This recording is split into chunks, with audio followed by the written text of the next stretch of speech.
আসসালামু আলাইকুম। আজ আমরা কথা বলবো একটি নতুন বাংলাদেশের স্বপ্ন নিয়ে। সম্প্রতি এক ভাষণে জামায়াতে ইসলামীর আমির ডাক্তার শফিকুর রহমান তরুণদের প্রত্যাশার বাংলাদেশ গড়ার ডাক দিয়েছেন।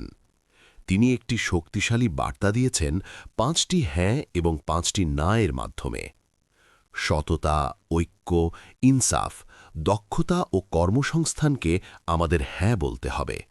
আর দুর্নীতি, ফ্যাসিবাদ, আধিপত্যবাদ, বেকারত্ব ও চাঁদাবাজিকে বলতে হবে স্পষ্ট না।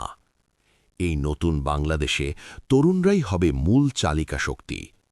তিনি বলেছেন, তরুণরা হবে দেশের ক্যাপ্টেন বা পাইলট, আর অভিজ্ঞরা থাকবেন পথ প্রদর্শক হিসেবে। শিক্ষা ব্যবস্থায় নৈতিকতা এবং প্রযুক্তিকে প্রাধান্য দিয়ে একটি বৈষম্যহীন সমাজ গড়াই এখন সময়ের দাবি, যেখানে নারীরা ঘরের ভেতর এবং কর্মক্ষেত্রে সমান নিরাপত্তা ও সম্মান নিয়ে কাজ করতে পারবেন। আসুন আমরা সবাই মিলে একটি সুন্দর, ইনসাফ ভিত্তিক এবং সমৃদ্ধ বাংলাদেশ করে তুলি। আজ এই পর্যন্তই। সাথে থাকার জন্য ধন্যবাদ।